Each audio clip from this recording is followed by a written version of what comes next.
ketogenic diet is very topical at the moment, and I get asked about this very often. The ketogenic diet is one that has moderate amounts of protein, very little carbohydrate, and a large amount of fat. So most of the energy comes from fat. The theoretical principle behind it is because cancer cells preferentially use glucose. So the idea is that if you push the body into only using ketones, then it means that the cancer cells don't have an opportunity to use as much glucose as they would do normally. There are a number of studies that look at the ketogenic diet. Most of them are actually looking at whether people can follow the ketogenic diet, because it's a very difficult diet to follow. It's not nutritionally adequate, and really needs to be used under expert supervision.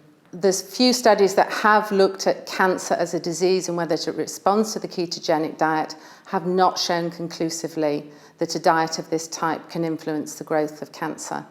There are some clinical trials on at the moment looking at the ketogenic diet, and I would say the only reason somebody should be on a ketogenic diet really should be if they're on a clinical trial looking at it for this reason.